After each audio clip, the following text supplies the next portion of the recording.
Se ha puesto de moda el estoicismo, pero se ha puesto de moda un estoicismo que poco tiene que ver con el estoicismo. Es decir, se ha cogido, como hace el mercado, ¿vale? Se ha cogido el estoicismo, se ha hecho un producto y se ha vendido. Entonces, de la misma manera que también se coge, yo qué sé, el yoga, ¿vale? Se extrae de la cultura, se le quita toda la parte espiritual y toda la parte filosófica que tiene el yoga y poco tiene que ver con el yoga realmente indio, ¿no?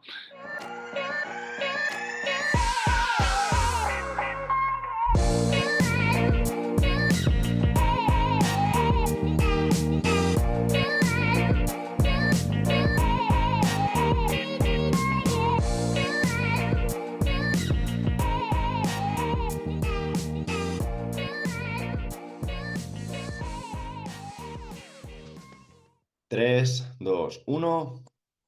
Muy buenas a todos, soy Pedro Vivar, esto es Emotion Me y hoy tengo el placer de presentaros a un autor, un escritor, no sé si se le podría denominar filósofo, eso lo responderá él, que personalmente me ha encantado a través de descubrirlo por las obras que tiene, quiero recomendar por aquí, desde Filosofía en la calle, que es un libro que seguramente muchas personas conozcan por el éxito que ha tenido, que no sé en qué edición está, pero vamos, más de 10 ediciones tiene Sí, va seguro, por la 14, sí, aquí en España. Claro. ok, por la 14 aquí en Eh, España. España y luego sí hay ediciones internacionales. Está traducido al chino, al coreano, bueno, hay, en toda América Latina también se ha publicado. O sea que sí, sí, ha tenido su impacto.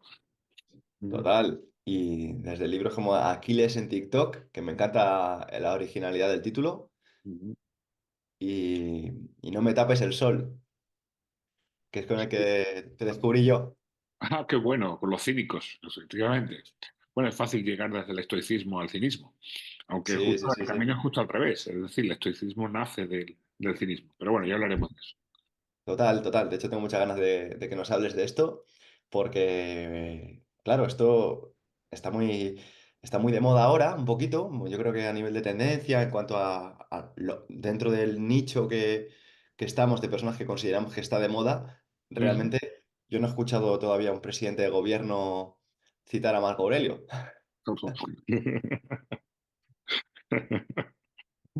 Dudo mucho que lean. Vale. Pues, para Yo, empezar, para yo con que empezar, leyese, aunque fuera ateo, va a la escuela, ya sería suficiente, ¿no? Pero sí, sí. Pero bueno, pues ahí además acaba de parir ahora un nuevo libro, que es la segunda parte de Filosofía en la calle, que es Ética en la calle, y que precisamente yo creo que nace de lo que tú acabas de comentar, de una preocupación de la falta de ética en nuestra sociedad y especialmente en la política, ¿no? Que es algo que nos quejamos continuamente. Y que curiosamente la falta de este tipo de conocimiento nos jode la vida, ¿no?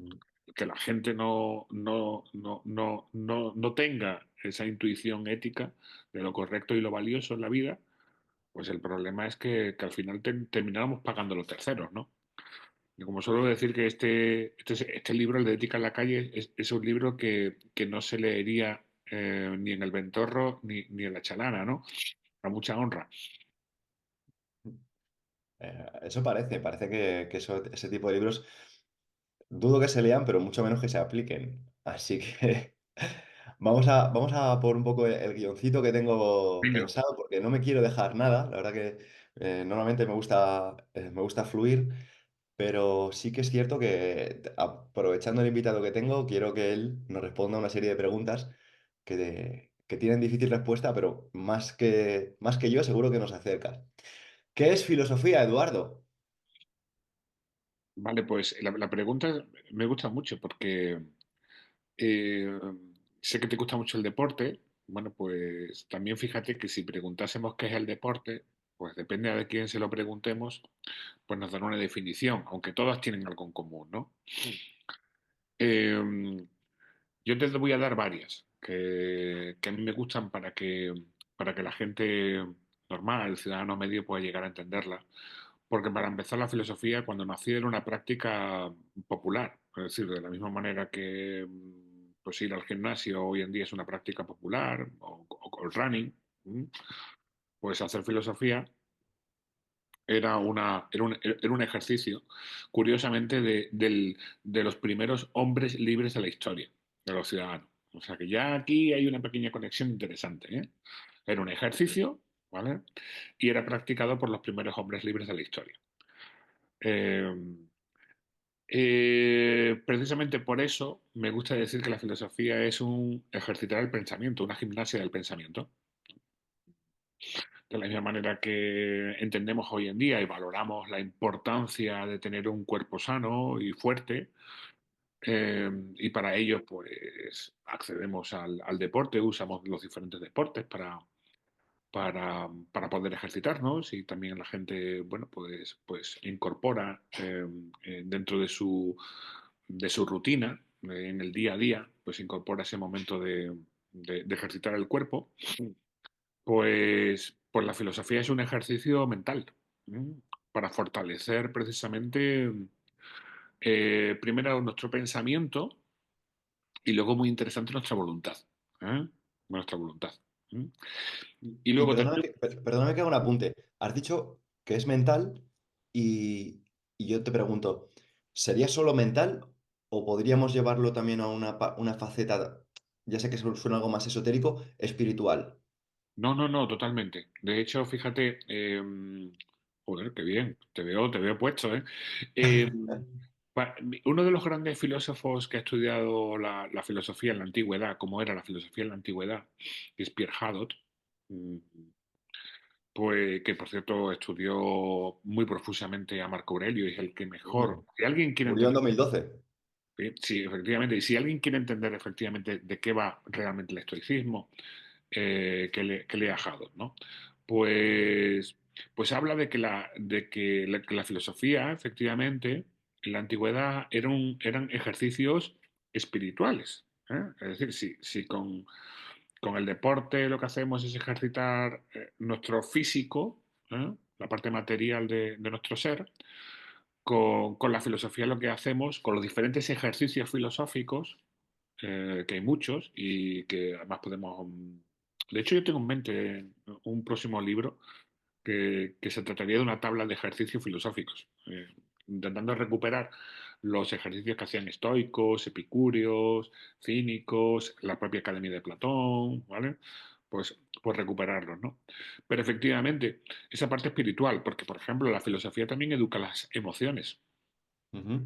Es decir, eso lo decía el propio Aristóteles, ¿no? Decía, una frase que me encanta, ¿no? Que podríamos llevarla a nuestro día a día y a las redes sociales, ¿no?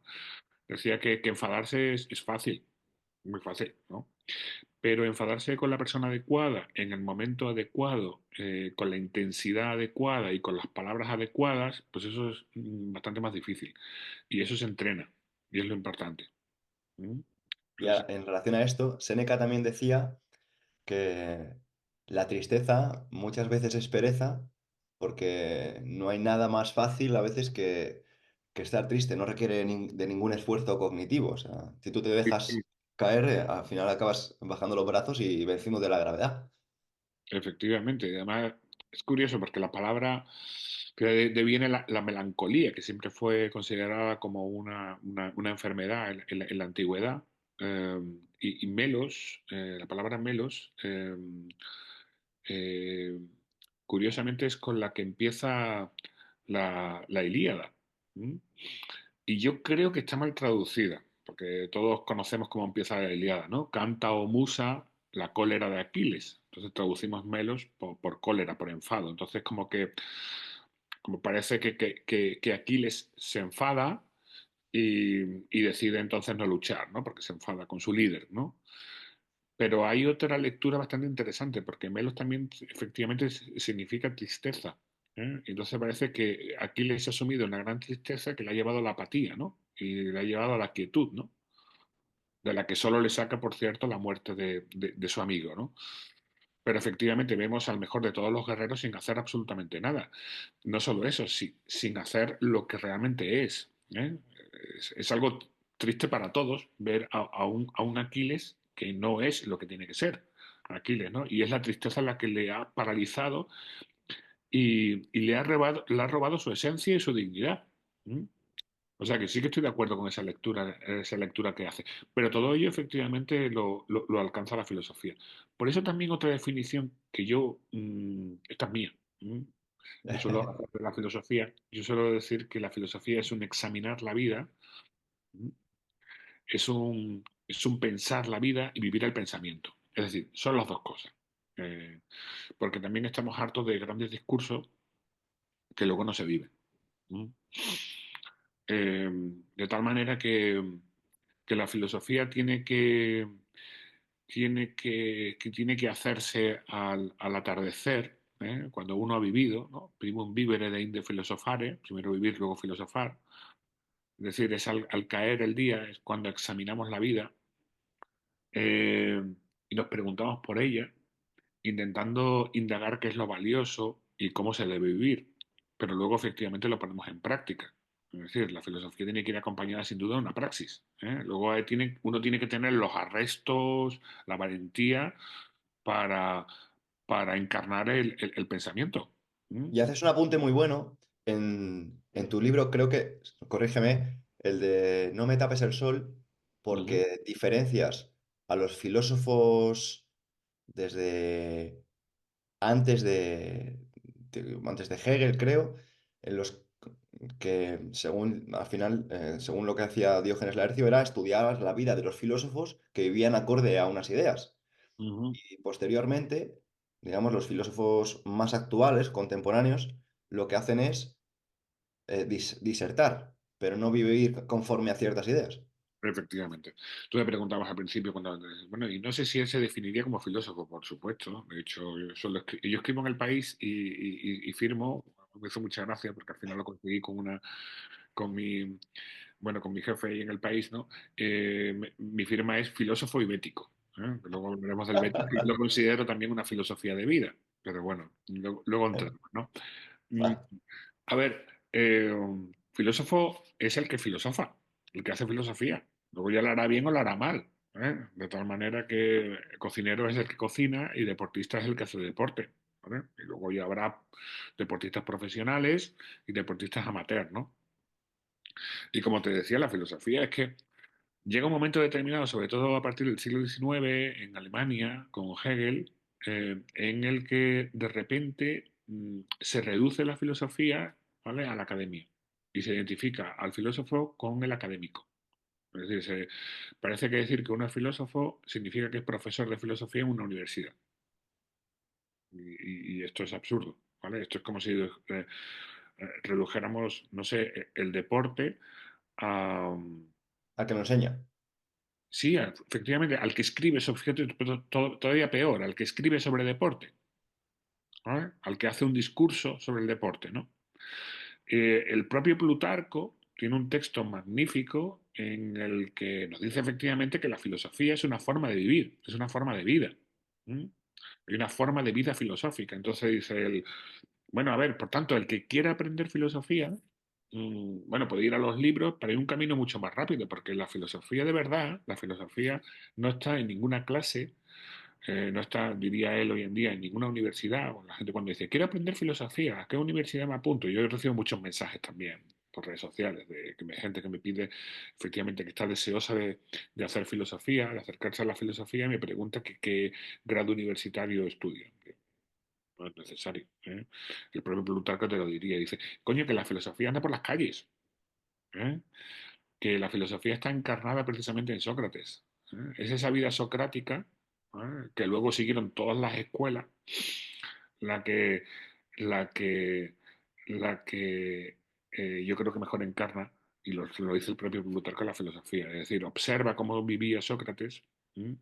Y luego lo que han hecho el resto de filósofos y el resto de escuelas es precisamente tomarla como modelo y escribir sobre ello, ¿no? Es decir, cuáles son los diferentes tipos de ejercicios, de principios, de ideas que deberíamos encarnar para poder llegar a vivir con la dignidad con la que vivió Sócrates, ¿no? Pues Eduardo, quiero decirte de aquí, que no te lo he dicho antes al principio y me parece un dato relevante, que tú has inspirado mi último libro, El arte de la coherencia, ¡Ostras, qué bueno! porque porque precisamente va en relación a esta tesis que acabas de comentar. Y es que, claro, antes los filósofos eran personas que vivían conforme a una idea, ¿no? Sí, sí, Ahora, una un regla de filósofo vida. es un tipo que te cuenta ideas, Sí, pero no sí, que las vives, lo que es una incoherencia. claro, efectivamente. Entonces, claro, esto a mí me ha llevado a pensar, claro, que nosotros vivimos en la incoherencia. ¿Y Ah, qué qué bueno. ocurre? Ujú, Claro, ¿qué ocurre? Pues te voy a contar así rápidamente la tesis del libro, ¿no? Antes has hablado de, pues, de traducciones, ¿no? Has hablado de algunas traducciones y demás. Y yo de aquí me lo llevo a interpretaciones. ujú, Y precisamente en No me tapes el sol, tú comentas, eh, digamos, en La República, el mito de Prometeo. mm, mm. Comentas el mito de Prometeo. Me estoy yendo un poco del guión que tenía, pero, No bueno, pasa nada, hombre. Es lo luego, que tiene luego lo bueno, los diálogos vivos es lo que tienen, ¿no? Ujú, sí, pues luego retomamos. Bueno, pues comentabas el mito de Prometeo. Entonces, el análisis que hacemos es que nosotros nos quedamos con la traducción o con la interpretación de Platón. ujú, Entonces, lo que legan los dioses a los hombres, según Platón, es el gobierno. ujú. Pero si nosotros nos vamos a lo que curiosamente Hegel quitó de los manuales de filosofía, yo no diría por conflicto de interés, porque precisamente los cínicos eran anarquistas e iban en contra de su tesis fundamental. Claro, qué casualidad. Sí, sí, sí. Casualidad, ¿no? Ahora, si quieres, entras en eso. Entonces, nosotros no nos quedamos con las ideas de Antístenes, que Ujú, de ese mismo relato, él dice que lo que legan los dioses es ujú. la capacidad del autogobierno. Claro, efectivamente, efectivamente. Entonces, ¿qué ocurre? Que nosotros nos hemos quedado en la incoherencia porque nos hemos quedado con los filósofos idealistas que nos hacen que sigamos ideas, como por ejemplo puede ser dinero, que el dinero no existe, no es más que una idea, Ujú, aunque, bueno, si existe, bueno, eso lo vas a explicar tú mejor que yo. El tiempo tampoco existe, sencillamente es una idea conceptual, pero es que tampoco existe el Estado. ujú. Pero que también es una idea conceptual que nosotros, pues, nos acordamos para socializar de una forma precisa o concreta, ¿no? Entonces, ¿qué ocurre? Que lo que son los filósofos materialistas, en este caso Antístenes, desaparecen y nosotros ya no podemos cuestionar al Estado, ya no podemos cuestionar al dinero, ya no podemos cuestionar al tiempo. Se ha perdido, digamos, en mi opinión, la coherencia, porque antes un cínico, para que explicamos de una forma sencilla, diría, mm, ¿cómo te, cómo te digo? Esto no es una taza, es un trozo de metal que han dado una forma, ¿no? Pero Ujú. bueno, nosotros decimos que es una taza, pues para ahorrarnos un poco la comunicación. Pero bueno, me gustaría que hicieras tú un poco el aterrizar todo esto que acabo de soltar, porque creo que lo vas a hacer mucho mejor. Bueno, pues hablamos del cinismo, ¿no? A ver, ¿por dónde meterle mano? Eh, bien, hablas en la historia de la filosofía ha habido dos grandes corrientes, la corriente materialista y la corriente idealista, y sin duda ha habido una vencedora que ha sido el idealismo, pues, porque al final encajó perfectamente con la idea cristiana, ¿no? Y el cristianismo se alió con los pensadores idealistas porque valían y servían para justificar su cosmovisión, ¿no? Y todo eso nos ha legado una cultura, una determinada cultura. Mm, claro, por ejemplo, decías tú, y con toda la razón, dice, bueno, es normal que Hegel, que aparte de idealista, es un gran defensor del Estado prusiano, es decir, un Estado autocrático, eh, el que no vea con buenos ojos, pues, pues la visión que vamos a ver ahora de, de los filósofos materialistas como Antístenes y en general los cínicos, ¿no? Porque la gran pregunta es cómo es posible que naciendo libres, todo ser humano nazca libre, luego al final terminamos sometiéndonos a la voluntad de otro hombre. ¿eh? o a la voluntad de una determinada institución, pero bueno, detrás de esa institución, que pueda ser el mercado hoy en día o que pueda ser el Estado, pues siempre hay hombres de carne y hueso, ¿no? Ujú. Y eso es lo interesante de la visión materialista. Siempre hay que ir a quién está detrás, ¿eh? Y Claro. siempre tiene que haber algo de carne y hueso, ¿eh?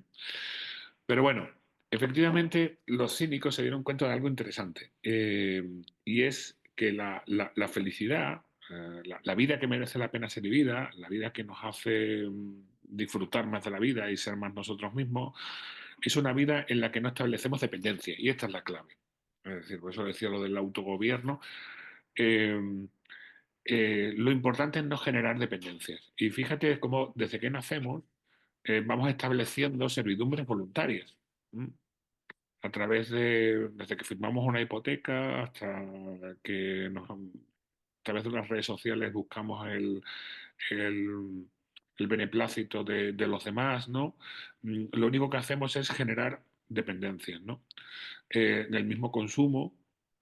Al final, cuando por el marketing nos hacen desear determinado tipo de productos, pues hace que nos sobreexplotemos, que trabajemos mucho más de lo que necesitamos para poder obtener dinero con el que consumir productos que realmente no necesitamos.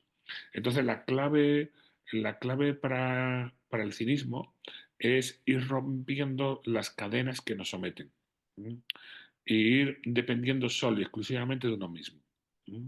Eso sería por un lado. Es decir, no establecer dependencias que no son necesarias. No son necesarias, ¿no?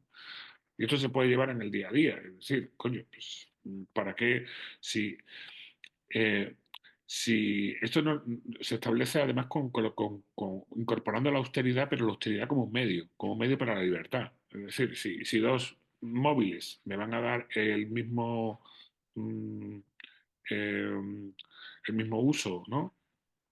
Y uno pues me vale 100 euros y el otro me vale 1.500, pues el cínico lo tiene muy claro. ¿Eh? Tira por el de 100, ¿no? Pero es que el otro te va a dar más, no merece la pena, ¿no? No merece la pena. Entonces eso sería por un lado, ¿no? El ir haciendo la vida cada vez más sencilla, eh, precisamente para hacerla menos dependiente. Y luego, la otra clave es que aprendieron de Sócrates en torno a qué es lo bueno. Es decir, todos en la vida lo que entendemos que buscamos cosas buenas y cosas valiosas. Pero la filosofía cínica, y yo en eso estoy muy de acuerdo, lo que hace es reflexionar acerca de qué es realmente lo bueno. ¿Mm? Y nosotros nos rodeamos de cosas. Creemos que los bienes son bienes exteriores. Y además esto es algo simpático, porque la gente piensa que porque tiene una ropa buena, ella es buena. O porque tienes un buen coche, tú eres bueno, ¿no? O porque Excepto tienes algo. una buena casa, tú eres bueno. Pero eso es absurdo, porque lo que será bueno será la casa o el coche.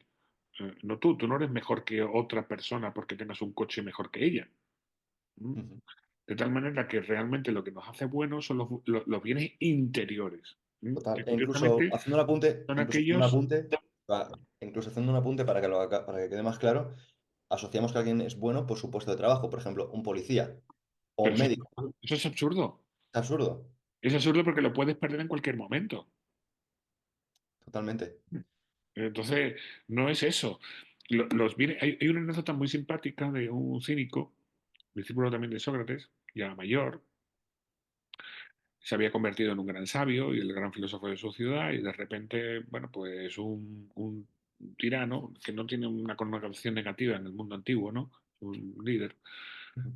invade la ciudad y al invadir la ciudad, bueno, pues sus hombres, esto era muy típico, ¿no? Es decir, una manera de pagar a los hombres era, bueno, y de la que entráis y ganáis, pues quedaos con todo lo que queráis, ¿no?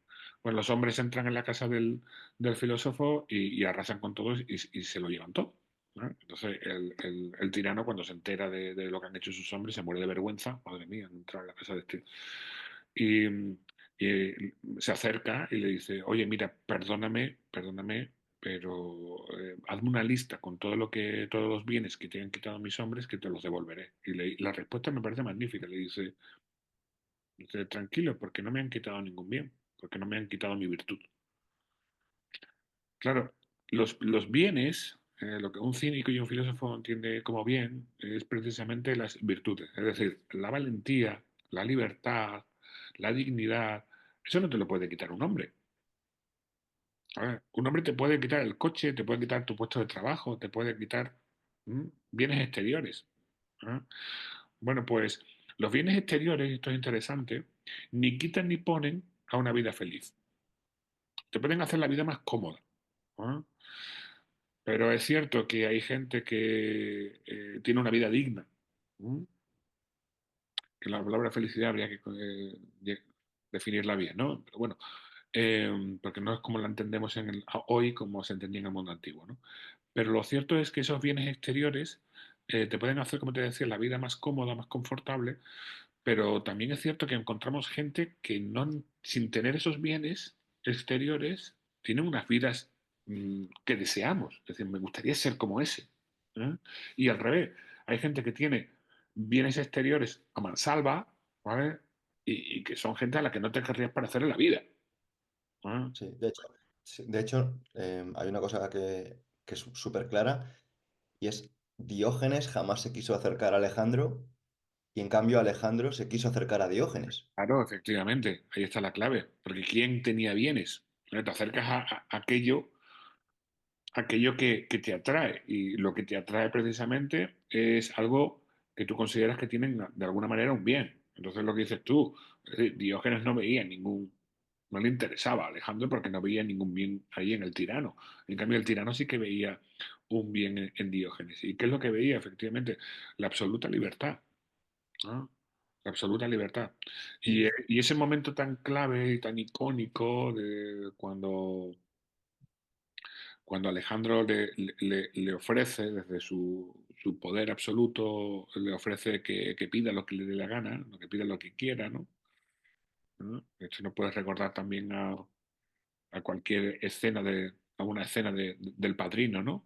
¿Eh? sí, Claro, el problema de aceptar un regalo de alguien poderoso es que estableces una dependencia ya con él. Le debes algo, le debes algo. Esta es la clave, ¿no? Entonces, cuando Alejandro dice, pídeme lo que quieras que te lo concederé, le dice, anda, quítate de en medio que me estás tapando el sol. Que además es muy metafórico. Lo primero que le está diciendo, efectivamente, es que no que no le necesito estorbe. nada. Que no necesito nada, ¿vale? Y menos de ti. ¿Vale? Y que De hecho, yo lo que interpreto es que realmente lo que le dice es no me estorbes. es que le O dice sea, muchas cosas con esa frase. Fíjate, si la analizamos, por eso es tan buena. Le dicen, me por estás eso a nivel filosófico, tu como poder, Diógenes era anarquista, claro, le dice al Estado, lo único que te pido es que no me que no me estorbes. estorbe, sí, efectivamente, sí, sí, pues sí, efectivamente. Y ahí, como cualquier anarquista, te diría efectivamente que el mejor Estado es el que menos gobierna, ¿no? Mm, Eh, pero lo que te decía, le está diciendo, no voy a establecer ninguna dependencia contigo, no voy a aceptar nada que me va a que me va a generar el que te debo una. ¿No? totalmente. No. Y luego algo interesante, que me tapa es el sol. Es decir, el sol es algo que no te pertenece, gilipollas. Es algo natural. Claro, es decir, tú Total.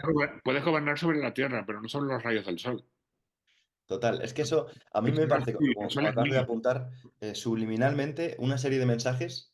Es como, Mm. por ejemplo, otro apunte, que creo que también lo pones por el libro, ¿no? Creo que es el de el ministro, ¿no? Creo que era Aristipo, le decía Diógenes, si adoraras un poco al emperador no tendrías que comer lentejas. Y tú Sí, dices, sí. si comieras lentejas no tendrías que adorar al emperador. Y cualquier persona se queda con el mensaje y ya está, pero comer lentejas también es un tipo de acción que se puede aprender, que es donde Claro, si entramos en los ascéticos, bueno, explícalo tú. claro, mira, bueno, vamos a ver, efectivamente. Lo que te decía es que la austeridad, es decir, Diógenes no rechazaba un buen vino o una buena mesa, ¿no? Lo que no estaba dispuesto era a, literalmente, perdóname, a comer polla para poner culo, ¿no? Total, Y lo hacemos nosotros en el día a día, es decir, cuántas cosas indignas hacemos, cosas que no queremos hacer pues por confort, es decir, pues por tener no sé, un móvil mejor o por tener bueno, más cosas, ¿no? Eh, entonces, la austeridad es una manera de, efectivamente, no depender de nadie, ¿no? Ir necesitando cada vez menos cosas para sentirme efectivamente más libre, ¿no? Yo, por ejemplo, que me encanta la montaña y ya desde joven, una de las cosas que más me impresionaba y que comentábamos con mis amigos era que cuando nos íbamos pues una semana o a veces incluso 15 días, ¿no? De locos, ¿no? Mochileros por ahí por la montaña, era que se podía vivir con poco. O sea, de repente sorprendíamos, digo, hostia, porque realmente se puede vivir con poco, ¿no? Entonces, esta austeridad, como os digo, no es la austeridad del monje, ¿eh? No es la austeridad de aquella persona que considera que los bienes materiales son algo malo. No es el bien material algo malo, es lo que tengo que pagar, es el precio que tengo que pagar por el bien material. Si el precio que tengo que pagar para obtener cualquier tipo de bien es es mi vida, o sea, dedicar tiempo a otra persona, ¿vale? Si tiene que generar un tipo de dependencia o tiene que ser algo de ir perdiendo la dignidad, pues entonces no merece la pena. Entonces, claro, esa anécdota es magnífica, es decir, se encuentran dos filósofos, Aristipo y Diógenes, totalmente diferentes.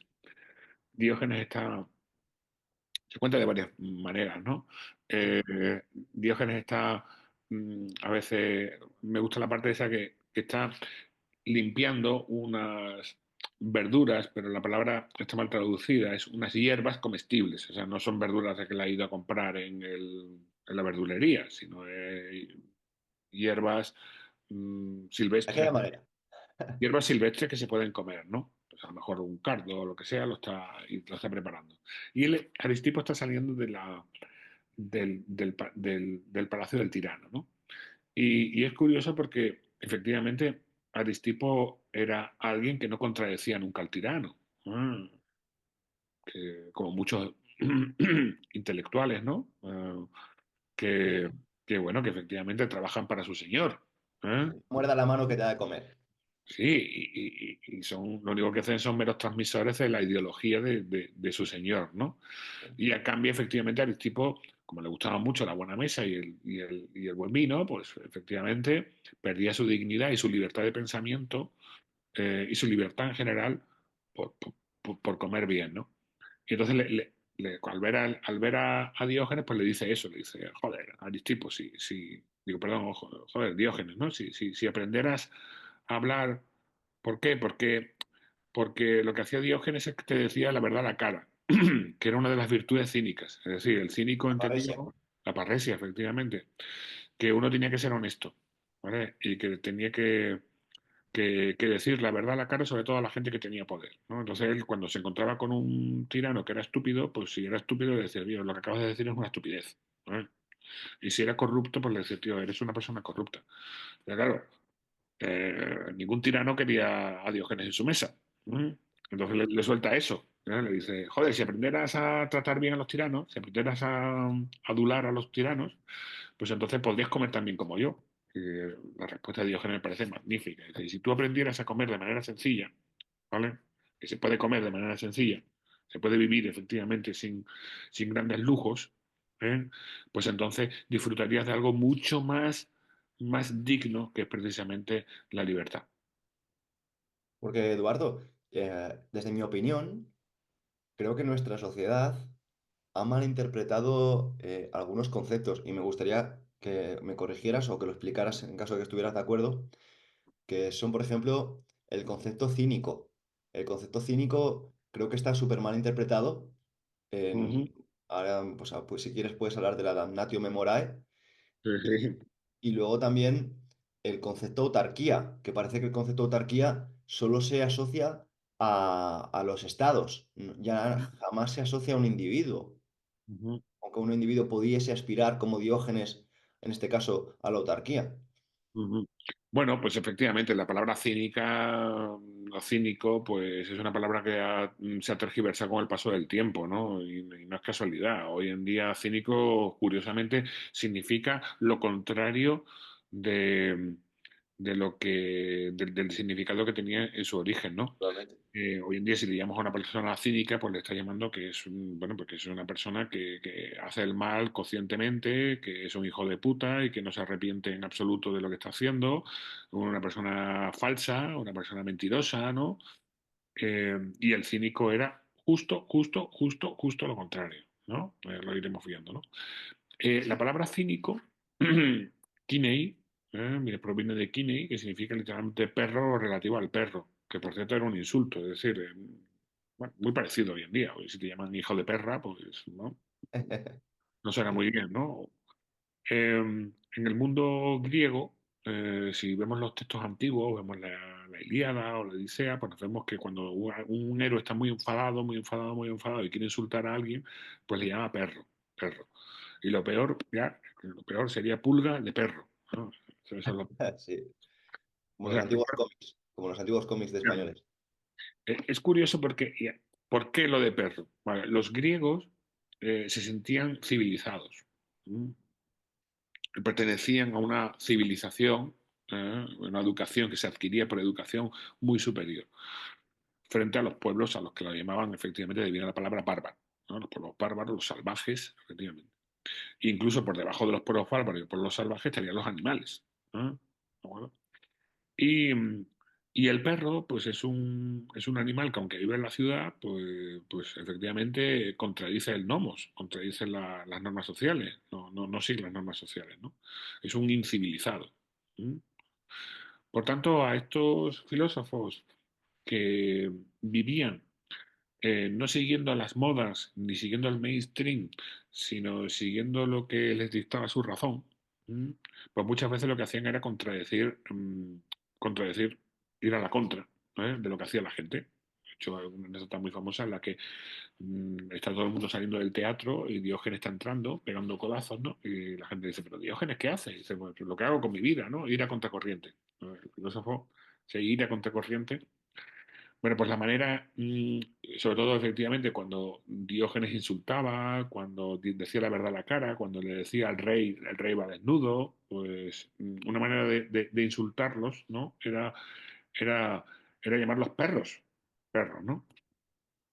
Y esto me recuerda, curiosamente, el término sufragista, a las mujeres, eh, las que lucharon por el derecho a voto, las sufragistas, ese término es un insulto. Eh, Cuando salían a la calle y pedían el derecho a voto, los periódicos utilizaban el concepto de suffragette eh, como insulto. Un insulto diciendo, "Vea, estas tontas, ¿no? Estas que deberían estar, además, hay unos discursos brutales, ¿no? Entonces, ellas lo que hacen es que lo resignifican, y lo utilizan precisamente como identitario, ¿no? De la misma manera que se ha hecho, por ejemplo, con el concepto queer, etcétera, etcétera, ¿no? Bueno, pues los cínicos lo que hicieron. Dijeron, sí, ¿qué me llamáis perro? No pasa nada. Efectivamente, lo de perro me viene genial para precisamente definir, eh, definir mi modo de vida. ¿Y por qué? Pues, pues porque el perro, cuando sigue en el actuar, el perro, aunque vive en la ciudad, sigue los dictados de la naturaleza. ¿Mm? Y ahí está la clave. Es decir, los griegos diferencian entre nomos y physis, ¿vale? Nomos cultura, eh, physis naturaleza. Nomos educación, ¿vale? Physis naturaleza, instinto. Entonces nosotros, cada uno nace dentro de una tribu. ¿Mm? Y te enseñan a vivir, a pensar, a comer, a actuar de una manera determinada. ¿Sabes? Es decir, eh, y algunas de las cosas que nos enseña la tribu, nuestra familia, nuestra sociedad, nuestra cultura, pues pueden ser adecuadas, y ayudarnos a vivir con plenitud la vida, o pueden ser creencias totalmente erróneas y falsas que lo que hacen es que te amargan la vida. ¿Mm? Por cierto, ¿mm? Eh, el 30% de los medicamentos que se recetan en España son ansiolíticos y antidepresivos, ¿no? ¿Vale? Con lo cual, eso pone de manifiesto que ahora mismo el nomos, ¿vale? Es decir, lo que nos han enseñado acerca de qué es lo bueno y qué es lo valioso, ¿no? El estilo de vida en el que hemos sido educados, pues nos enferma, ¿no? También esto es interesante. Es Muy decir, interesante. estos medicamentos no mitigan un dolor causado por ningún patógeno externo. Es decir, el que causa el malestar eh, que tenemos que curar no es un virus ni una bacteria, sino es precisamente nuestro propio estilo de vida. Y ese estilo de vida es lo que los griegos llamaban nomos. Entonces, frente a eso, es decir, tío, hacer al cínico, coño, vamos a ver, si ves que te está haciendo mal, no lo sigas, ¿vale? Aunque todo el mundo lo haga, aunque todo el mundo lo haga. Y entonces, ¿qué es lo que tienes que seguir? Tienes que seguir la naturaleza, ¿vale? La naturaleza habla obviamente dentro de nuestro cuerpo, ¿no? Bueno, no, Y espera, espera, no, disculpa que te corte. Es que acabas de decir, obviamente, y claro, debemos de entender, te voy a contextualizar. Yo sé que muchos de mis escuchantes ah, te van a entender cuando quieres decir que el concepto de naturaleza al que te refieres, pero tal vez otros escuchantes sean la primera vez que lo interpreten como tú lo vas a expresar y estaría bien que hicieras ese matiz. efectivamente. Bueno, el término física y el término naturaleza, además, es el emblema de los cínicos y el emblema del estoicismo, vivir conforme a la naturaleza. Entonces, hay que recordar que vivir conforme a la naturaleza significa también vivir en contra de la moda, Ah, ¿eh? Vivir a contracorriente, ¿eh? ¿De acuerdo? Y entonces vamos a entender lo que es fisis, porque también, vamos a vivir conforme a la naturaleza no es irte a la montaña y empezar a abrazar árboles, ¿eh? exactamente, Eso. exactamente. De hecho, para hacer un apunte, que creo que esto te va a interesar un poco por el dato que acabas de dar en cuanto a los ansiolíticos y los antidepresivos, hace un par de días estuve entrevistando a un investigador, es Antonio Valenzuela, que ya ha escrito sobre mitocondrias, ha escrito sobre hábitos ancestrales, ha escrito ahora justo uno reciente, sobre el nervio vago. Ujú. Y bueno, pues un poco para que veas lo hilado que está la filosofía con las rutas metabólicas. Hombre, pero es que además lo sorprendente es que eso ya está en Platón. Es decir, Totalmente, totalmente. Y que bueno, Platón habla de la conexión entre cuando habla del alma y el espíritu, donde se sitúa, lo sitúa también en el estómago. ¿Ah? Y las total- conexiones en lo de definir efectivamente lo de que el estómago digiere emociones, ya está en Platón. Es que sitúa el lugar de las emociones ahí en el estómago. ¿Mm? totalmente. Bueno, y luego Hipócrates también hace una serie de apuntes en relación a todo esto, ¿no? Ujú. Y decía que todas las enfermedades comienzan en el intestino. Pero bueno, para no irme demasiado, Eduardo, mira, pues ese señor comentaba un poco, le daba peso a la frase tan famosa de Krishnamurti de que no es síntoma de buena salud estar adaptado en una sociedad enferma, ¿no? Bueno, Y bueno, claro. Ujú. cómo precisamente lo que nos enferma es que nosotros ahora asociamos a nivel corporal, por ejemplo, cuando tú vas a abrir una carta desagradable, vas a recibir un email desagradable, a la misma respuesta biológica que te produce, por ejemplo, ver un tren, uy, perdón, ver un tren, ver un león o ver una persona amenazándote con un cuchillo. O sea, a nivel de ruta metabólica, Sí, sí, es la misma el ruta. arte de las representaciones se ha convertido en que un sencillo papel convierta nuestra percepción de la realidad en algo que encima, fíjate, para enfrentarnos a ello, estamos generando una incoherencia porque tú, si ves un hombre con un cuchillo, tú activas el mecanismo alerta-huida, o sea, lucha-huida. Si ves un león, activas lucha-huida. ¿Dónde va la sangre? A los músculos, respondes de esa forma, pero claro, cuando tú lees un email, recibes una llamada o abres una carta, la sangre también te va a los músculos. Ya no se va. ¿De dónde se va? Se va del aparato digestivo, se va de, por ejemplo, de tu aparato reproductor y generamos lo que comentamos antes, una incoherencia, ¿no? Entonces, fíjate lo unido que está en el punto que acabas de comentar.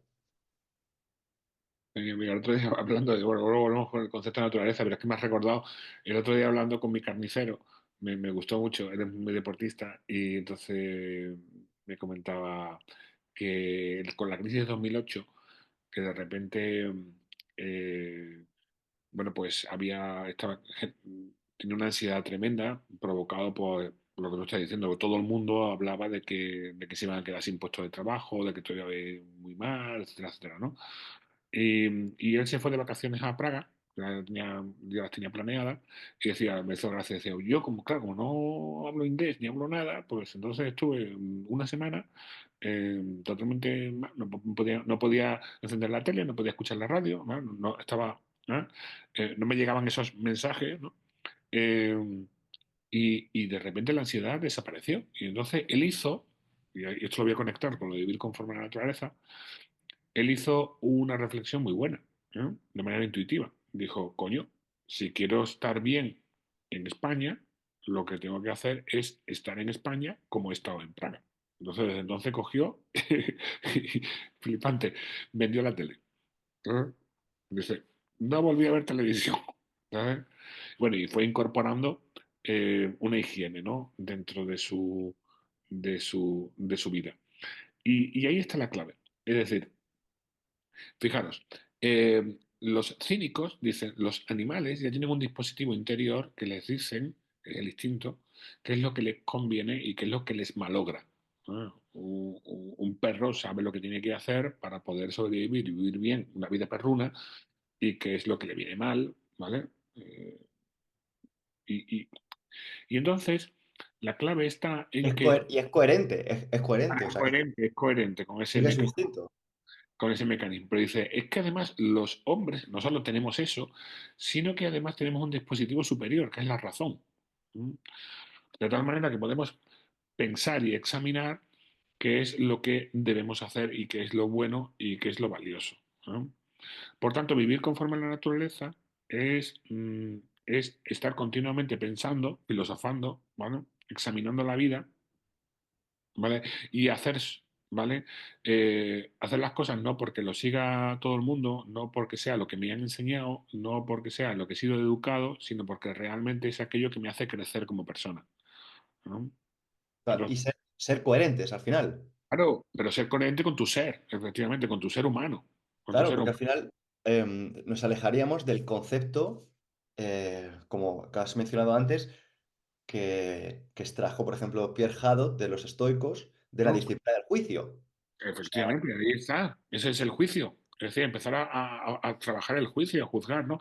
Naturalizar también las cosas. Pues, por ejemplo, con lo que te decíamos con el coche. Es decir, vamos a ver, si tú naturalizas, te darás cuenta que, y respondes a qué es un coche, y le quitas toda la parte de lo que has sido educado, etcétera, etcétera. Un coche es un electrodoméstico. Igual que una lavadora, igual que un frigorífico. Eh, que tú le pongas al coche, porque te han enseñado, ¿ah? Empieces a ponerle otro tipo de valores, como el prestigio, ¿no? Eso no está en el coche. Eso te han enseñado a ti a ponerlo. Por tanto, tú comienzas a naturalizar. ¿Vale? total. Y un apunte a relación, ya que has puesto el ejemplo del coche, fíjate en lo que vemos el concepto de lujo. Mm, Nosotros tenemos el concepto de lujo, un comprarnos lo que se considere como un buen coche. ujú. Pero para alguien que tenga un poder adquisitivo muy superior a nosotros, será tener, por ejemplo, un Ferrari.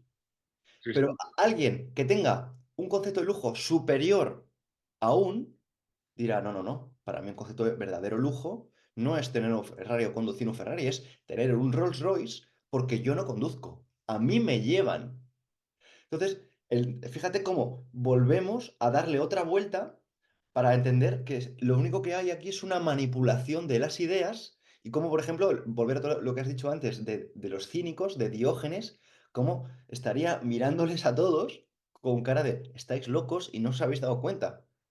Totalmente, totalmente. Además, nos han vendido efectivamente esa idea de la felicidad como un subir de clase, ¿no? El ver la sociedad, como tú bien has has hecho muy bien con el ejemplo, con la analogía, ¿no? De los diferentes coches, como la estratificación, la manera en que si asciendes, ¿ah? Eh, vas a estar mejor, ¿no? Mm, y a veces la vida, a veces, uno está mejor precisamente simplificándola, decreciendo, ¿no? Quitándose cosas. ¿No? Eh, Fíjate que además, volvemos a lo del principio, ¿no? La importancia de la virtud, de los bienes interiores, ¿no? Un bien interior esencial es la prudencia.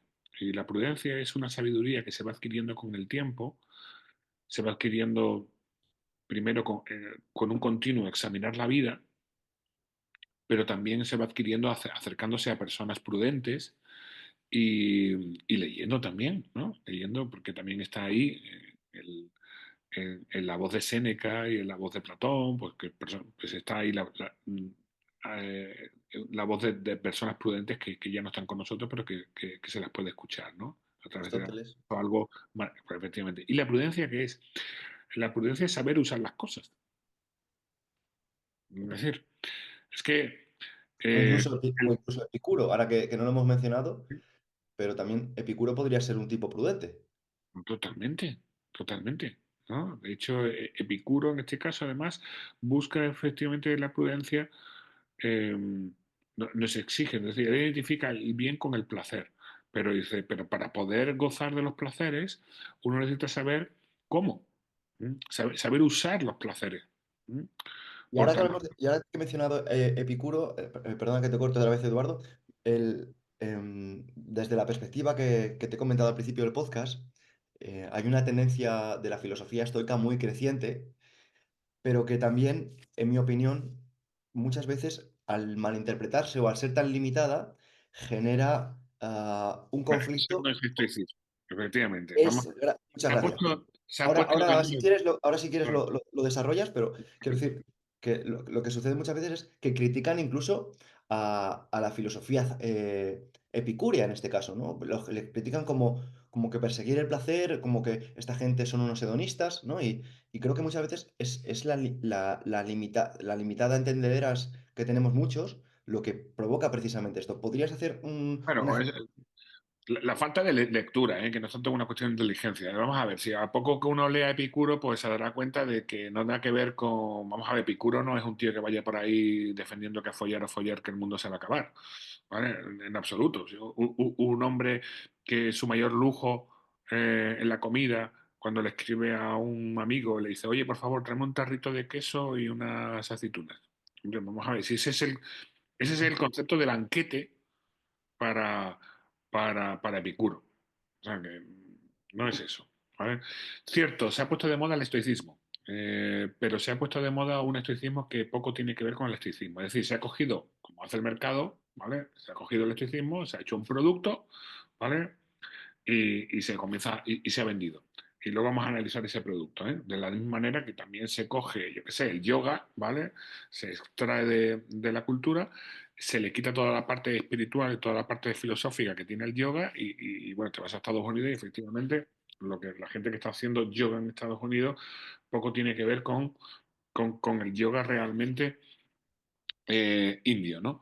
Eh, bueno, el Qué errores de malinterpretación te has encontrado tú con el tema de estoicismo? Porque Para son. empezar, si tú quieres ser estoico, tienes que apuntarte a una comunidad estoica. De la misma manera que si tú quieres ser, qué sé yo, budista, tienes que apuntar a un monasterio budista, y si quieres ser, yo qué sé, cristiano, tienes que apuntarte a una iglesia, y si quieres practicar el fútbol, pues tienes que apuntarte a un equipo. Es decir, el estoicismo no es individualista. Esa es la entrada. Uno no puede ser, yo soy estoico. Tú, no, es que es absurdo. O sea, necesitas más gente para ser estoico. ¿Mm? Eso de entrada. Eh, y, y luego que es muchísimo más complejo. Es decir, eh, el estoico, te digo, busca, esto es curioso, busca el bien de la comunidad, de las diferentes comunidades. Eh, Primero de la comunidad estoica en la que forma parte, pero después de la comunidad política, es decir, de la sociedad en la que forma parte. Y este estoicismo que se ha puesto de moda es como que busca solo el bien individual, ¿no? es como un hacerme fuerte, ¿vale? Está muy asociado a esa idea de meritocracia, ¿no? Todo depende de mí, ¿vale? Y por tanto, si yo trabajo y me esfuerzo, pues puedo alcanzar lo que quiera. Eh, y luego también, que es algo que yo creo que le viene muy bien al sistema, ¿no? El falso estoicismo, que eso no lo dice el estoicismo en absoluto, pues, pues nos está vendiendo que hay que soportar, que hay que aguantar. Pues hay cosas que no hay que soportar y hay cosas que no hay por qué aguantar. ¿Mm? Es decir, la precariedad a la que a mucha gente le somete el sistema no es algo que, no, es cuestión interna. Es cierto que hay ciertos malestares que, que están su causa en nuestro interior y que por tanto podemos gestionarlos desde nuestro interior, pero otros malestares son materiales y joder, si yo el sueldo que tengo no me llega para vivir, pues la causa del malestar es externa, no interna. ¿Eh? No se trata ahora de hacer ejercicios de ataraxia, ¿no? Y de imperturbabilidad, ¿vale? Si no se trata a lo mejor de juntarme con otros y luchar para que me den un sueldo digno y un trabajo digno, ¿no? Por ejemplo. Y en relación a lo que has comentado también al principio, de que el estoicismo proviene del cinismo, siendo el cinismo una filosofía tan autárquica, Mm, desde mi opinión, el estoicismo al final, al beber tanto de eso, no promueve un individuo fuerte para precisamente apoyar más o fortalecer más su comunidad. mm. Bueno, a ver, también la anarquía es totalmente está mal leída y mal entendida, ¿eh? Pues Para si quieres, empezar, define tu anarquía, porque también tengo aquí apuntado que te quiero consultar, porque has hablado antes de las sufragistas, los pros y las contras de la democracia, ¿no? Y el debate que tenemos de esto. Pero antes de llegar ahí, sí que me gustaría que definieras tú lo que es la anarquía.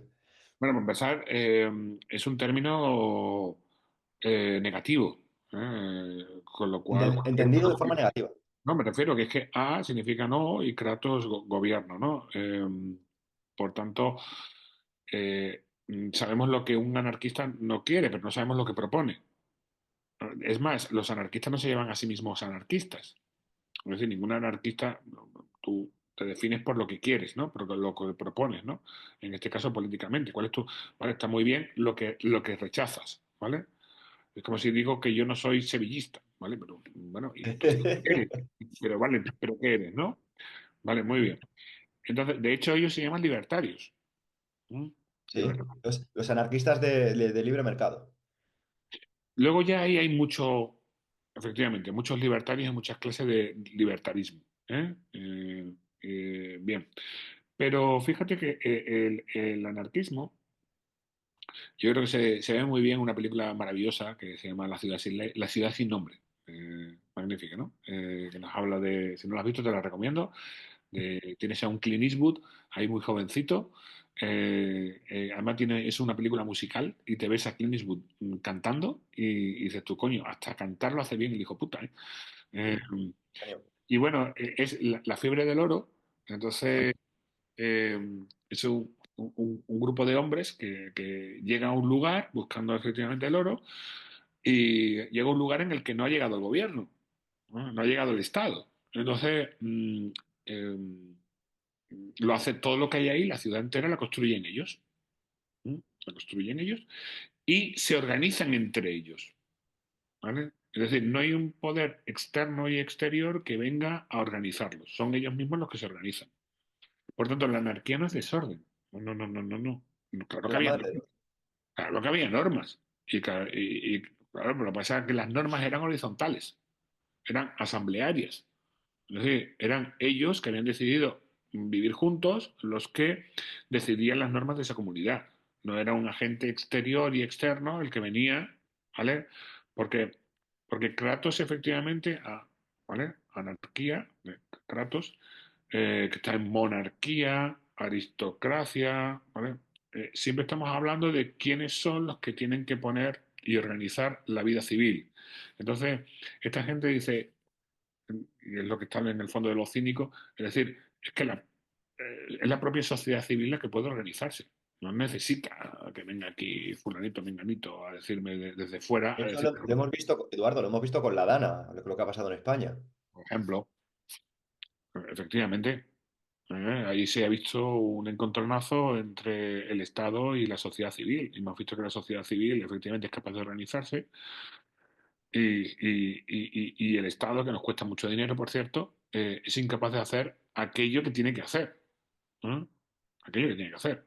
Y a mí eso me genera un conflicto, Eduardo. De hecho, por eso yo antes me consideraba un tipo demócrata, eh, y he virado muchísimo mi forma de entender las cosas. También te digo que tú me has ayudado en este proceso. Pero te cuento que, claro, yo he visto, a ver, si yo sigo todo lo que se supone que me simboliza el Estado simboliza que mi educación la delego en lo que ellos me propongan. Eso es lo Ujú, primero. Mi salud, como no me promueve que haga ejercicio, ni me promueve que me apunte a un deporte de contacto, ni que me vaya al gimnasio, ni que haga atletismo, ni que haga ningún deporte, pues la delego a un sistema médico. Pero es que mis finanzas, o sea, mi futuro, mi jubilación, la delego también a que la esperanza de que en un futuro también cuide de mí. ujú, Entonces, ¿qué ocurre?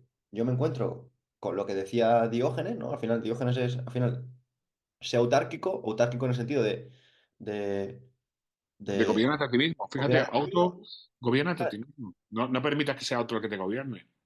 Claro, y me Pues, gusta de la posibilidad de libros, por ejemplo, tus libros y muchos libros de muchos filósofos no están en los currículos académicos, por hombre, como ejemplo. no Teresa, bueno, pues sí, No. cómo va a estar? Claro, no, no, totalmente, es que, Piensa por ti mismo, pon límite a la autoridad.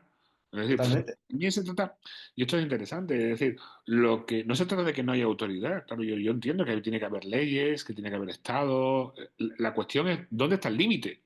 Entonces, y cuando se extralimita el Estado o se extralimita la autoridad, cuando digo la autoridad, pues puede ser efectivamente pues, tu propio jefe. Entonces, es que decir, si tú eres consciente y has pensado cuáles son los límites, decirle, oye, perdona, no me tapes el sol. Es decir, mm, quédate en tu lugar. Entonces, lo primero será pensar cuáles son esos límites. ¿Mm? Es decir, Claro. y no, pero es que esto es tremendo, pero es que y también al mercado, es decir, ¿cómo dejamos que el mercado también invada nuestras vidas, ¿no? Es decir, Pero yo, no, ¿cómo por ejemplo, hacemos? yo del mercado en ese sentido, no soy tan crítico porque el mercado tiene una cosa que a mí me gusta y es que es voluntario. Porque claro que sí, O pero sea, hay una el cosa que... establecimiento de precio, por ejemplo, sería muy cínico porque ¿cuánto vale esta taza? Ujú. Pues, Sí, lo que el- habíamos estipulado, claro, efectivamente. lo que Es cada uno esté dispuesto a pagarla. O claro, sea, yo te puedo decir, no, esta taza vale 10 euros. Dice, pues yo no te doy, yo te doy dos. sí, sí, no, Entonces, yo cuando te hablo del mercado te hablo de las grandes corporaciones que utilizan efectivamente el marketing para condicionarnos, ¿no? Y, claro, pero perdóname, pero pero cuando yo me hablas digo, del mercado como las grandes corporaciones, perdona sí, sí, porque esto es un tema que es que creo que muchas veces se malinterpreta, no nos damos cuenta de que estas grandes corporaciones realmente están fortalecidas por las regulaciones estatales. ¿Me explico? sí, sí, La no, claro. farmacología que tiene un gran poder, en lo que es em, la economía de un país, tiene ese poder precisamente porque las patentes las permite el Ujú, propio Estado. ujú, Entonces, nosotros, si quisiéramos producir X cosas, no podemos porque hay ciertas patentes que están impidiendo que nosotros podamos abaratar ese precio o ofertarlo, ¿no? Eso por un lado. Pero es que estamos hablando de que si yo, por ejemplo, quiero estudiar medicina o quiero trabajar de médico, la única forma que hay de eso es a través del currículo académico ujú, sin entender que realmente, al final, ¿qué es lo que hace? Porque muchas personas caemos, Eduardo, porque yo he caído muchísimos años, en decir, es que esto debería ser más barato, vale, pero ¿qué es lo que hace que sea más barato? El mercado. Entonces, ujú, ¿cómo consigo que se haga más barato? Con más oferta. Pero ¿quién es el que está impidiendo que haya más oferta? En mi opinión, en lo que estamos viendo, la sanidad es cara, por ejemplo, en Estados Unidos, ya no te voy a entrar en tema de aseguradoras y demás, sino porque a nivel institucional estudiar la carrera de medicina. son cientos de miles de dólares.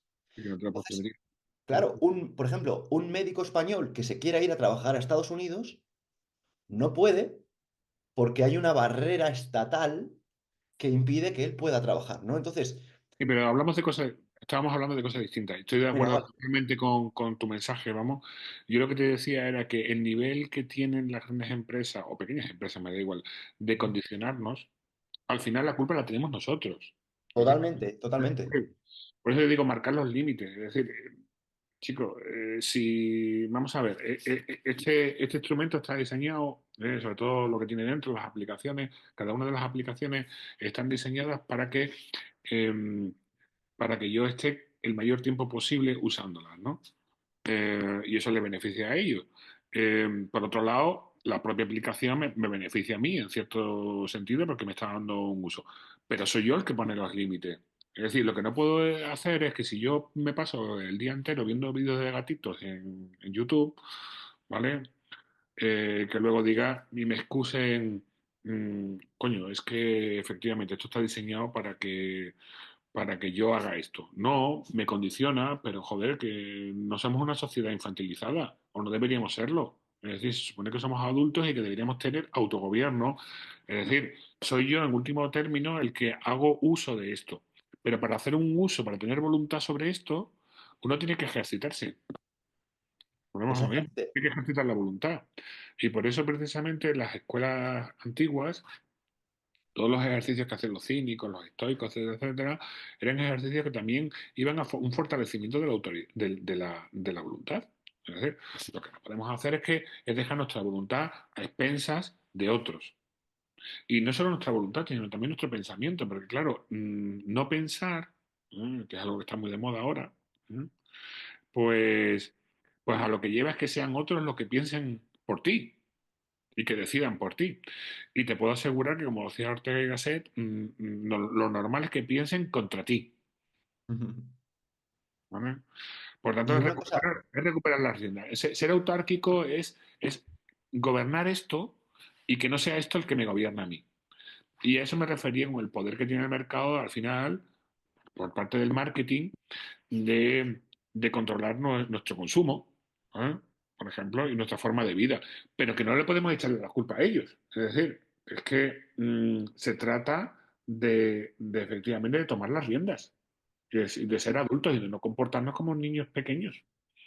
y de hecho, aquí me gustaría saber tu opinión, porque, claro, antiguamente ¿cómo te diría? El filósofo era el responsable de precisamente estar protegido contra el mercado, enseñándote autocontrol, enseñándote pues una serie de tareas que tú si quieres puedes explicar ahora, pero digamos que ahora eh, lo que sucede es que cuando alguien tiene problemas, va siempre a posteriori, no a priori, va a posteriori al psicólogo o al psiquiatra por el tema de farmacología. Yo te pregunto, ¿no sería interesante que los filósofos recuperaran un poco esa tarea antigua en nuestros tiempos para prevenir?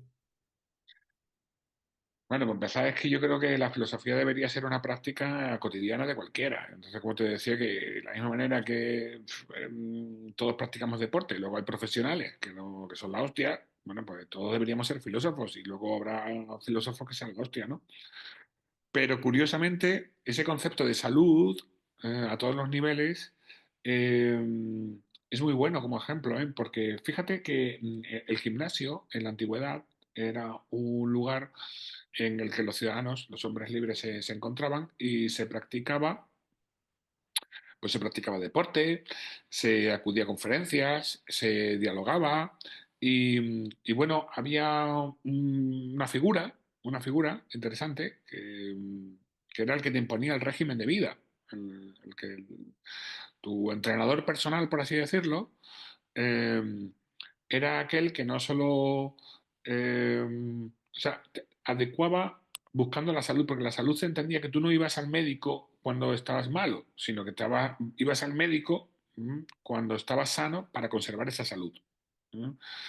Por tanto, lo que hacía era imponerte un régimen de vida adecuado a tu forma de ser, a tu cuerpo, a tus potencialidades, ¿no? Y de ahí se establecía desde los ejercicios que podías hacer hasta la comida, pero también los ejercicios, como decíamos, ejercicios espirituales. Por tanto, se desarrollaba también, es decir, no se tiene que ir cuando uno ya está mal al psicólogo, sino deberíamos efectivamente incorporar efectivamente los ejercicios de psicología para no caer en la ansiedad, para no caer en la depresión, para no caer en las diferentes enfermedades mentales, etcétera, etcétera, etcétera.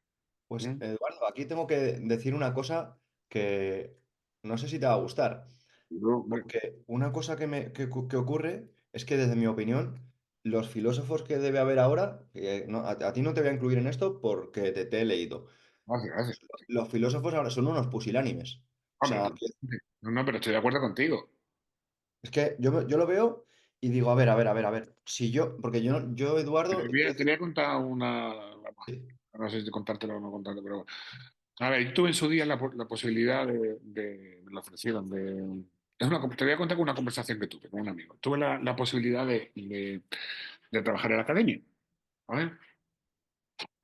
Pero trabajar en la academia me suponía lo que me contaba un amigo que ya estaba en la academia, que me decía, yo no puedo escribir de lo que quiero, ¿m? Y sobre lo que quiero. Tengo que escribir sobre lo que puedo publicar, dentro del ámbito académico. Y resulta que a lo mejor sobre lo que puedo publicar es un tema que no me interesa en absoluto.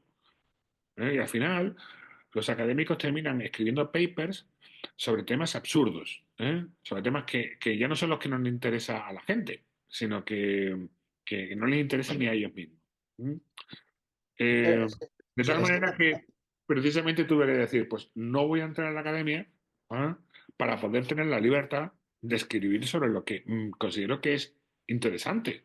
¿Mm? ¿De claro, acuerdo? es que en relación a lo que acabas de decir antes, ¿no? De que precisamente deberíamos ir al médico para no enfermar, no precisamente cuando ya estamos enfermos, yo me imagino, porque yo he llegado a la filosofía a una edad pues más tardía, porque yo vengo de otros ámbitos, vengo de otras ciencias y por Nunca es tarde, lo decía Epicuro, nunca es tarde para, ni total, temprano ni tarde. Lo decíamos muy bonito, dice, nunca es tarde ni temprano para ocuparse de la filosofía, porque nunca es tarde ni temprano para ocuparse de la salud del alma. totalmente. Yo estoy, de verdad, como una persona que ha encontrado el amor, pues en la vejez, ¿no? Pero tampoco en la vejez, ¿no? Entonces, mi punto es, yo digo, pues, entonces toda esta gente que sabe mucho más de filosofía que yo, toda esta gente que son académicos, toda esta gente que me da mil vueltas en historias, en conocimiento, en profundidad, en densidad, digo, ¿no se dan cuenta que lo que deberían estar ellos es, como dices tú, en las calles, enseñando la virtud? Enseñando el autocontrol, el autodominio, el ser libre, el concepto de la libertad Claro. y es el concepto de la propia salud. Y yo me doy cuenta, digo, los filósofos deben ser o muy pocos o pusilánimes, porque o sea, quiero decir, son totalmente inocuos. O sea, son filósofos, digamos, son figuras que ni pinchan ni cortan en la sociedad. Cuando yo me di cuenta, yo encima leo libros de historia y demás y veo el respeto que tenían los políticos a los filósofos en su Mm. momento, ¿no? Y veo lo que ahora no hay esas figuras y digo, pues qué lamentable, Eduardo. Pues hay que recuperarlas, pero mira, hace relativamente poco las tuvimos y yo me gustaría que volviéramos a tenerlas. Es decir, durante los años 60 en Francia eh, teníamos por ejemplo, a Jean-Paul Sartre, a Albert Camus, escribiendo obras de teatro. Interesante. El teatro, claro, ya ha pasado el tiempo, pero el teatro era la afición popular. Es decir, hoy en día estarían haciendo guiones de series de televisión. ¿Mm? ¿Vale? Teníamos, por ejemplo, a Foucault y a Sartre haciendo filosofía literalmente en la calle, ¿eh? Recuerdo, hay una foto preciosa que puedes buscar que es acojonante, que se ve, bueno, pues a Foucault y a Jean-Paul Sartre con los trabajadores de la Renault, allí haciendo filosofía, en la Renault. O sea, es que eh, eso ya existió y yo lo reivindico. ¿Eh? Es decir, la filosofía tiene que salir del ámbito académico. Eh, el último libro mío, el de Ética en la calle, precisamente es una reacción contra lo que se ha convertido en la ética, que la ética al final ha quedado recluida en la universidad, mm, tratando temas muy específicos que a los ciudadanos en el día a día pues tampoco nos interesan tanto. ¿M? Y incluso problemas inventados y experimentos mentales como el del tranvía, que puede ser, bueno, vale, como pasatiempo, pues puede estar interesante, frente a que vivimos en un mundo cada vez más inmoral. Y entonces digo yo, joder, que vamos a ver, por un lado, mm, la ética se va recluyendo y se va escribiendo, lo que se escribe sobre ética son sobre temas que no son los que nos están afectando a los ciudadanos. Eh, Se escribe además en un estilo en el que la gente dice, yo eso no me lo voy a leer, ¿vale? Y por otro lado tenemos un mundo cada vez más inmoral.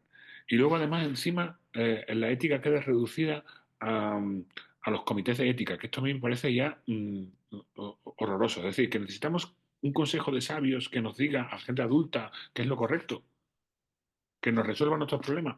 No somos capaces nosotros de tener ese conocimiento y de saber qué es lo que debemos hacer, ¿m? Tanto para nuestro bien como para el bien de la gente que está alrededor nuestra. Por eso también, efectivamente, mi reivindicación de que no, de que estos conocimientos tienen que ser populares, ¿vale? Y que de la misma manera, yo que sé, que afortunadamente más o menos todo hijo de vecino, pues sabe cómo tiene que cuidar de su cuerpo, sabe más o menos un poquito de nutrición y sabe un poquito de ejercicio físico, de lo que conviene, pues también debemos saber cómo cuidar nuestra libertad, cómo cuidar nuestra voluntad, cómo alimentar nuestro pensamiento y en el fondo, pues eso es lo que tú decías, el espíritu. Y es que, claro, como te digo, o sea, yo a estas conclusiones, Eduardo, yo no habría llegado sin la filosofía. O Ujú. sea, quiero decir, es que a mí me parece una rama tan poderosa, porque al final es que, claro, nos la han vendido como estudiar los pensamientos de unos chiflados con los que te venden una densidad y una profundidad y una superioridad académica e intelectual tan grande que tú lo ves, digo, bueno, ¿para qué me voy a meter ahí, no? Pero claro, uno llega a otro tipo de filósofos que lo que te están diciendo, no, no, no, no, no te compliques que te han vendido la moto. Mira, la filosofía es mucho más sencillo. La filosofía te va a enseñar a tener tu propio criterio, a decidir las cosas como buenas o malas, no porque otros te digan lo que es bueno o está mal, y a pensar por ti mismo, ¿no? Porque es lo que tú decías, Un buen texto filosófico cuando o cogías el una tren, buena, sí, sí, o cuando una cogías buena el conversación filosófica, un buen diálogo, un buen filósofo es alguien que no te dice qué es lo que tiene que pensar, sino que te hace pensar. Claro, porque es que, quiero decir, hay una cosa, por ejemplo, en tu libro, ¿no? Comentabas en el de Filosofía en la calle, cuando, por ejemplo, hablabas de las drogas, ¿no? Ujú. Hablabas de, ¿está bien o está mal consumir drogas, ¿no?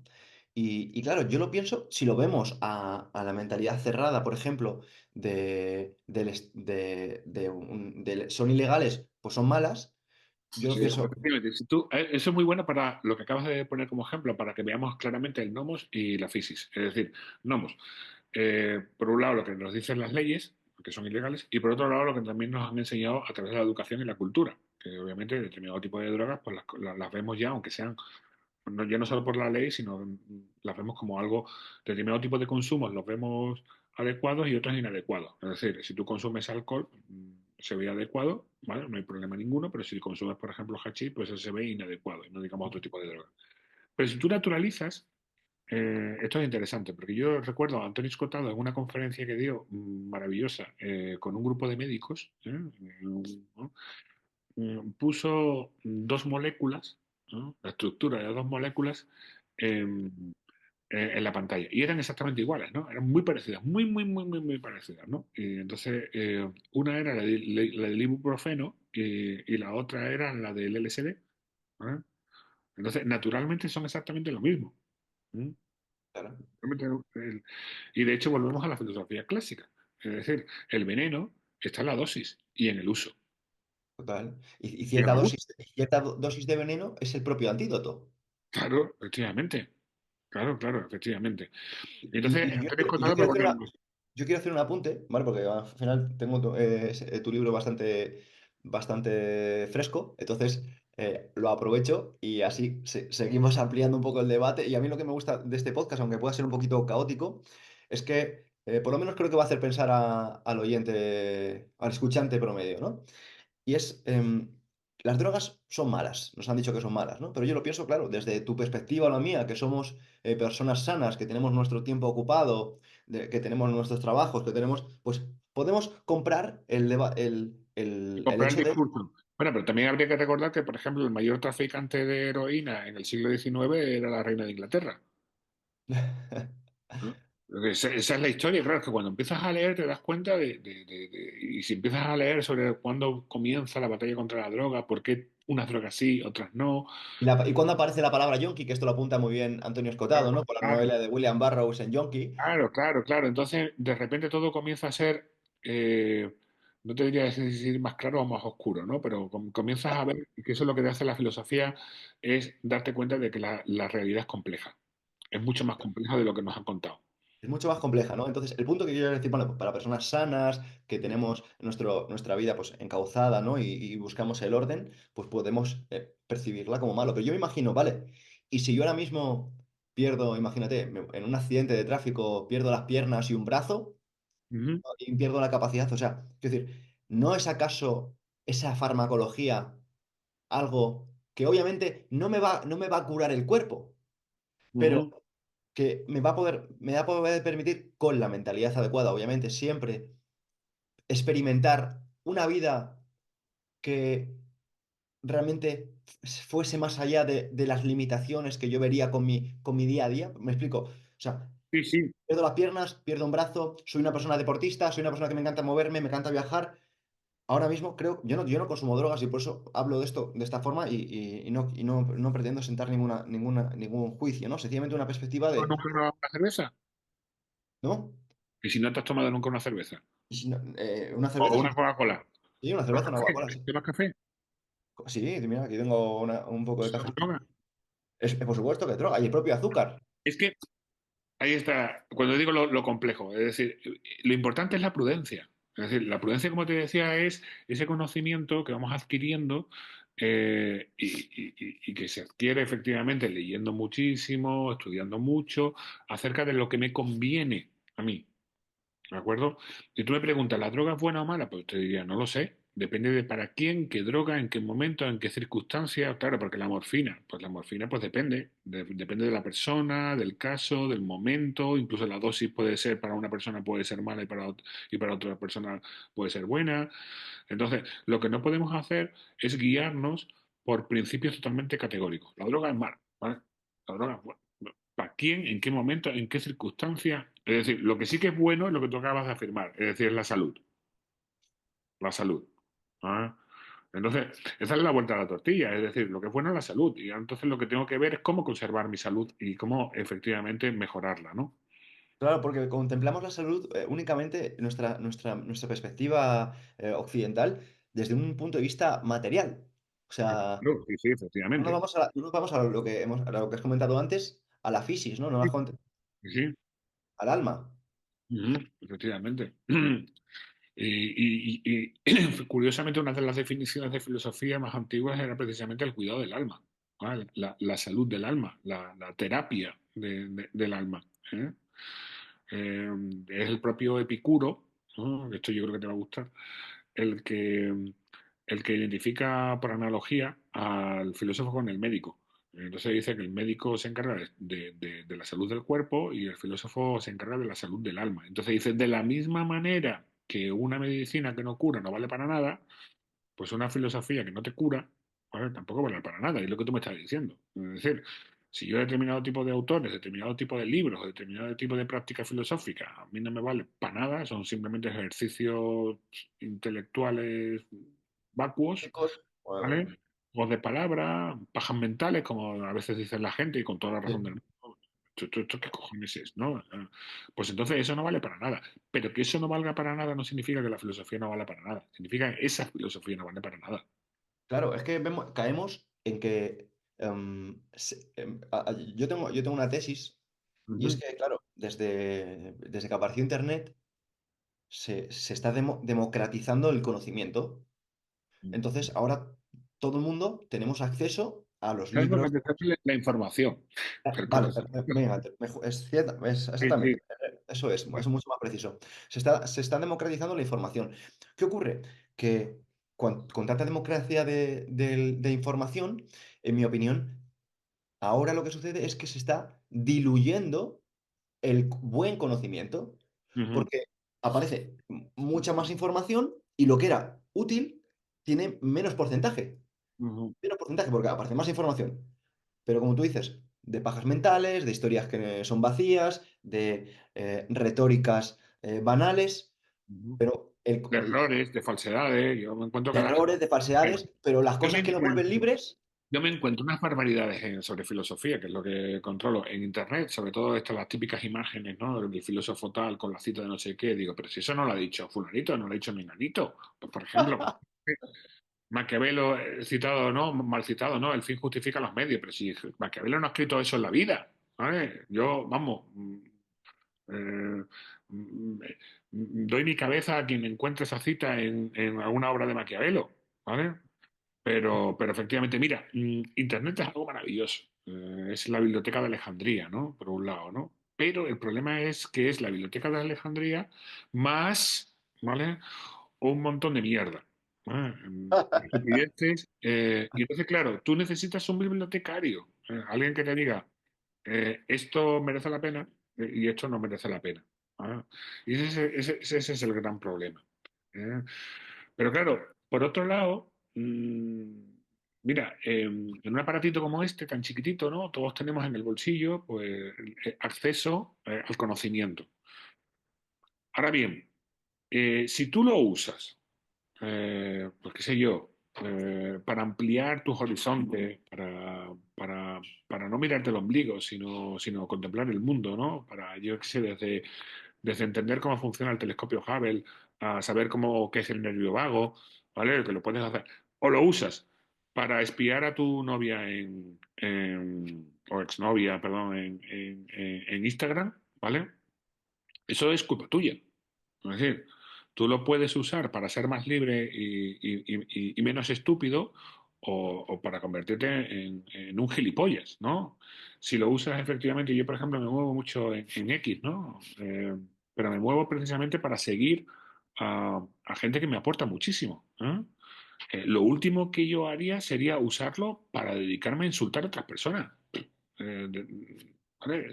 Hay gente que me parece que son efectivamente estúpidas, pero es que no pierdo el tiempo en leer a la gente estúpida y mucho menos yo creo que la gente no bloquea, hay que bloquear más. ¿Vale? Yo hago Hay que mucho... bloquear más. Cada vez que veo a alguien, además, utilizo un criterio muy fácil. Digo, al que bloquearía en el mundo analógico, es decir, si a mí de repente me viene un paisano, me pega un grito y me dice que me insulta, pues obviamente me cambio de cera, ¿vale? No querría ningún tipo de contacto con esa persona, ¿no? O le diría déjeme en paz, ¿no? Pues es lo que hago. A mí de repente si en X hay una persona que me insulta, pues yo no pierdo tiempo en devolverle el insulto o en preguntarle por qué. Bloqueo. ¿Vale? Bueno, lo que quiero decir es efectivamente que al final las herramientas las podemos usar bien o abusar de ellas y usarla más y hacernos daño. Y para ello, ¿qué se necesita? Prudencia, el conocimiento de cómo saber usar las cosas. Y eso nos la da la filosofía, efectivamente.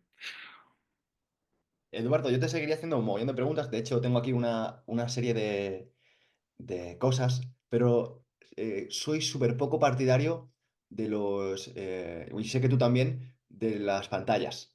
Ujú. Entonces, me parece que debemos ser prudentes con esto y estar utilizando Debemos citarnos para un encuentro presencial, Eso es efectivamente. es lo que te iba a proponer, porque sí que es cierto que tengo un debate que es el debate de la democracia. Me gustaría que también nos hablaras de los sistemas de gobierno y demás. Y como sé que eso se podría extender un montón, pues Sí, te voy a solicitar aquí públicamente una segunda parte y ya me encargaré yo de moverme allá a donde estés. muy bien, pues nada, serás aquí bienvenido y bien hallado cuando vengas por las tierras Astures y por el mar Cantábrico, que es una maravilla. Totalmente, además que soy muy fan de esa zona. Y para terminar, sí que me gustaría que si pudieras dejar un mensaje o una idea que los escuchantes de este programa se pudiesen llevar para condensar un poquito, ya sé todo lo que hemos hablado, todo lo que podría ser, pero para mejorar sus vidas, pues estaría encantado. Eh, de la misma manera que el alimento es esencial para el cuerpo, y un mal alimento nos puede hacer muchísimo daño. Eh, para el alma es muy importante que sepamos alimentarla bien. Y una buena filosofía o acercarnos a discursos filosóficos buenos nos puede hacer engrandecer nuestra alma. Tenemos la suerte de los clásicos. Los clásicos son precisamente voces de largos ecos. El clásico es el que perdura, en la que su voz sigue perdurando porque sigue siendo una respuesta a los interrogantes que nos vamos haciendo hoy en día. Considero que el invento más maravilloso que ha creado el ser humano es precisamente la escritura. Si lo analizamos, son simplemente unas manchas de tinta negra sobre un papel blanco que nos conectan con el alma de una persona de un tiempo y un espacio diferente al nuestro. Es decir, a través de esas manchas podemos escuchar la voz de Platón, la voz de Séneca, la voz de Aristóteles, de aquellas personas que supieron pensar y que supieron vivir, ¿no? Por tanto, nada, tenemos que reivindicar a los clásicos, leer a los clásicos y revivir a los clásicos. Pues yo solo sencillamente te quiero dar las gracias a ti también por traerlos de una forma tan inspiradora, porque creo que tu mensaje potencia eso. O sea, yo soy una persona que leo muchísimo y me pasa que muchas personas les veo inocuas, les veo que son pusilánimes, es como en plan, no aportan nada, no te mojas, no... Decía Ortega Escarabajos, ¿no? Es decir, tienen un caparazón, pero dentro están vacíos. Sí, pues eso, son carcasas. Y entonces cuando encuentro a alguien estimulante, pues lo quiero recomendar y lo quiero recomendar aquí a mi audiencia, que te lea y Y que se inspire. Así que muchísimas gracias de nuevo por este ratito un y placer, Pedro, un placer muy hasta fuerte. Venga, un abrazo para todos.